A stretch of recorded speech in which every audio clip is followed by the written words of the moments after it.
Hey everyone, welcome back. We are here. So I wanted to make a more of a discussion video this time around for Fire Emblem Heroes. I wanted to talk about this is now Fire Emblem Heroes 6 months from now. I mean 6 months later.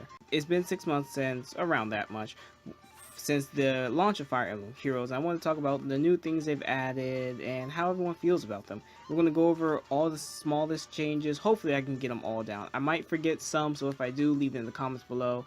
But I really want to hear your feedback on how do you feel about Fire Emblem Heroes now after 6+ months. And really I want to know if you're still playing it, you love it even more, what's your thoughts in general, feelings about it so far. So something I wanted to touch up on, something I think Fire Emblem Heroes should have done from the beginning, like day one, because I'm sick and tired of seeing games at launch not have these significant things that they should just have. And what I mean is dailies. Fire Emblem Heroes has finally implemented dailies. Let's go over here. You have the training tower dailies. I believe the daily quest. Like Fire Emblem Heroes needed this day one, and it didn't have it. And I think that was a huge problem of the game. They didn't implement these dailies, which would give us more rewards over time. You know, I felt when I was playing it in the beginning when it first launched, I was like, you know, it's cool and all. They had the monthly stuff, but that's going to dry out pretty fast for any hardcore player.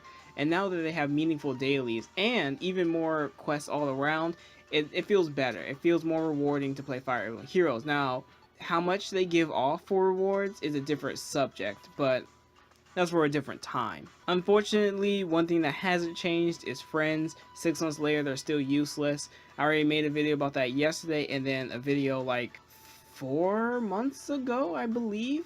Yeah, I think it's like 4 months ago that I made a video about that, so go check those out. Next up here in this little miscellaneous section, unfortunately we still have all these badges that are just going to be overrun. If there was some way of trading it, it'd be really cool, but so far there isn't. Then we have the catalog of heroes. This is a personal thing. I kind of like it a lot because I just like catalogs. I like seeing all the characters.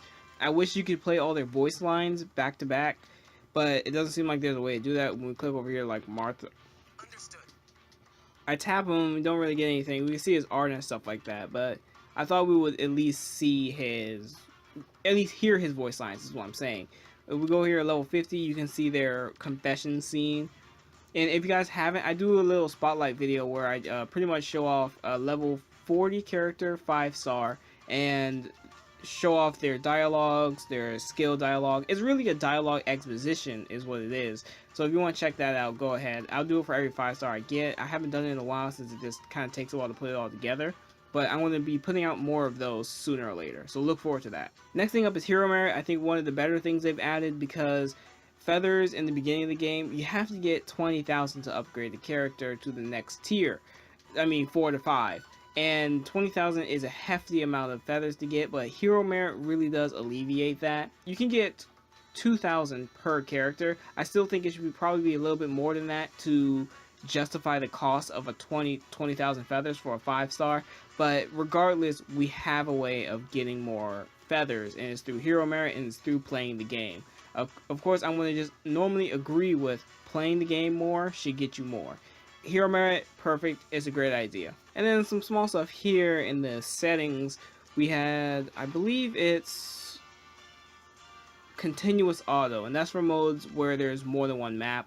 Cool. I mean, I don't use auto mode, but if you do, that's great for you. And then something I don't think many people might know, but if there was ever an error during your purchase session, you can go down here in your shop and go to complete purchase, and hopefully that will alleviate any kind of purchase that was messed up. Okay, so then we move over here to the most basic thing any gacha game should get right, your summoning. Fire Emblem Hero summoning works a bit differently from other games, as most games would promote 10 characters, like summoning just 10 for 50 or so. Fire Emblem Heroes gives you 20 orbs to summon 5 characters. And you know, for us longtime players of Fire Emblem Heroes, we already know that much, but I still find that this system is very unique and I like it a lot, as it cheapens when you keep summoning. Now, they have implemented a new thing, which was a free summon. And in fact, we have a free summon right here. I already have all these heroes with threat and defense. I have all 3 of them, I believe.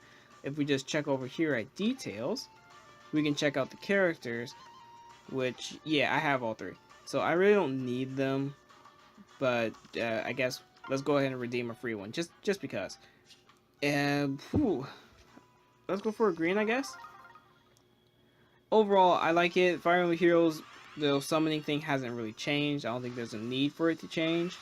Maybe something to ultimately show what. Anyway, so there we go. There's a. I'm surprised I got a 5-star. Let's leave out that. Yeah, let's leave out that. Great. Anyway, back to what we were talking about, the summoning banners. I forgot. But regardless, their summoning is pretty unique in all honesty, and I like it a lot. You know, there are times of salt, it can get salty, but I believe it's still pretty great. And I forgot to mention, we had the change of 3-star and 4-star rates, which is always welcome, because boy oh boy are 3 stars annoying. Overall, Fire Emblem Heroes summoning, it's good. And then one of the most biggest things that were added to the game was the inherit skill. Now, for me personally, I only use inherit skill on my 5 stars, as I want to build my 5 stars to be kind of adaptable to many situations. But this works so well for characters who you believe are like lower tier, where you can really build them up to be different type of characters. If you just think this character doesn't have a good skill set, then maybe you change it up and you have a new skill set for a character who generally you would thought would be useless to you. Inherit skill has led to people building some pretty crazy characters. And then another thing we have here are the seals. I, for one, haven't really gone all out to grab lots of seals, but they're there for people who really, really want to enhance their character even more to a higher limit. And seals are cool. I think they're really cool. And then when it comes to team building too, you can actually change the names. Something I'm not sure how many people asked for it, but I mean, it's welcomed, I guess. I name them normally for arena teams, but that's like a YouTube kind of thing outside of like regular use. I'm not sure how many people name their teams. If you name your team, share some of your team names if you have some. That'd be really, I would love to hear what kind of team names you have. And then you can also quick select teams, and we have 10 teams now. I believe it was 5 or 6 before, so we've gotten more teams to build and more teams to have. But overall, you know, still, I probably switch out like 2 to 3 teams constantly. And then finally we get on to the main meat of the game, really, gameplay. Now we have mini modes, 6 modes, and that's a lot more than most games would probably offer you. Most games would probably offer you like the same kind of thing, but oh, this is a bit harder, or it's just an event. But this one we have different modes. We have the special maps, which oblate, they are just like story maps. The gameplay isn't different in any of these modes whatsoever. The gameplay is always stayed the same. It's going to be Fire Emblem gameplay. So you know, that's not going to change. But with Arena, we have the Arena Assault. We've got where you fight consecutive matches and then try to earn more of these tokens, which right now don't have a use. Hopefully they're used for something cool, I hope. And then we also have the Voting Gauntlet, which hasn't changed a lot. In fact, let's go ahead and do that right now since we're here. We haven't played game portion of it. Looks like Ike's gonna beat us. He's gonna probably whip us for a little bit. So let's go ahead and switch over here. So yeah, the gameplay hasn't changed much. And in fact, since we're here on the map, we can now swap places, which was really annoying because you would have to look at the wiki or some sort of outside material to figure out where your character is going to spawn outside of remembering it, and that's kind of annoying. So overall, that's a welcome as well. Let's go ahead and move over here. Of course, nothing of the gameplay has really changed that much. Your characters can gain hero merit now due to fighting in battles if they survive. Let's go here, I guess. Then will most likely kill me. Yep, she did. Yes, sirree. There we go. Unfortunately, I've been in a horrible... It's just like I'm all green, so then I'm stuck with either all red. Look, like this. I'm doomed. Bye-bye. So yeah, Voting Gauntlet's still here. It's still pretty much the same besides the bonus boost you get. You know, the first Voting Gauntlet wasn't as fun because when the character was as popular as like Lucina or Camilla, they would just curb stomp the other team because they just had the massive amount of numbers. But with the boost, it does make the playing ground a bit more even now than it ever was before. Then we have Tempest Trials, which aren't available right now, but they're like a marathon of battles, and most of you should probably know this already. But the Tempest Trials haven't gone through too much of a change either, besides having a bonus, and I guess that's the reoccurring thing here, is modes that were more stressful or felt like chores have gotten these bonuses, and because of that they have at least a bit more replayability than they did before, because I would swear if they had stayed the same, people would stop playing them after a while. Because inherently, they're kind of chores. Like the voting gauntlet, you have to make sure you remember every 30 minutes to go ahead and log in and then do that. It's kind of a chore. So this is the part where Intelligent Systems, Nintendo, whoever really pushes out the content in the game, listens to the fan feedback a lot. Because we have these special maps, and this isn't the only case, but besides the Grand Hero battles, which are still the same outside of the addition of Inferno now, which is super hard. I don't care for it because I'm not good enough, to be honest. But we had these daily maps here, and we've been given all these new maps to get more orbs. There was a time where we had a lot of orb drought, where players couldn't get enough orbs to summon when there were multiple banners. Hopefully they won't calm down on it. They're gonna have 4 to 5 banners at one point in time. That's going to always happen. You know, they're just now getting into that groove of it. But I have to say it's welcomed, and it's a nice addition to have these new daily maps, or even to have certain new sets of maps come out for you can get more orbs. Even to have the challenge if you want that challenge too, but I really think it's more for the orbs. Along that, we got the story maps, we got paralogs. The new things that were added were Chain Challenge and Squad Assault, which are pretty much just like Tempest Trials, where you take on several maps in a row.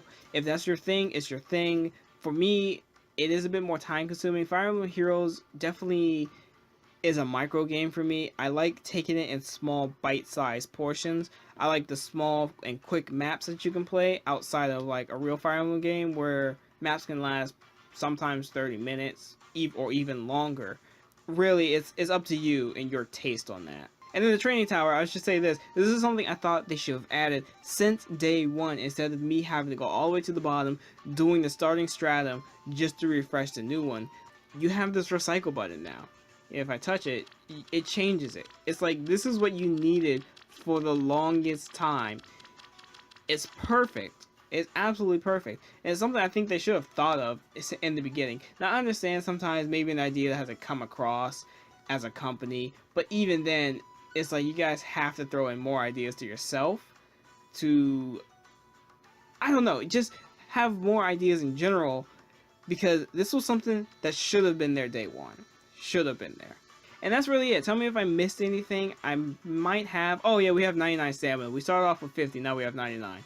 There we go. That's one. But if I missed anything else, tell me. I don't think I did. I think we covered everything. And for most of my subscribers, this is pretty basic stuff you already know. This is for everyone else. But if you made it to the end of the video, tell me how you feel about Fire Emblem Heroes now, 6 months later. How do you feel about the game? I think it's improved for the better with the free summons, the more chances to get orbs, because boy oh boy, was it hard to get orbs at one point. A new player can get orbs easily, but that's granted for any smartphone game. So that's a given, and I'm not going to really give them thumbs up for it. So other than that, leave your opinions down below. I would love to hear them, whether you're new or old. Maybe you stopped playing. I want to really know what drove you to stop playing. But other than that, I'll see you guys next time. Peace out.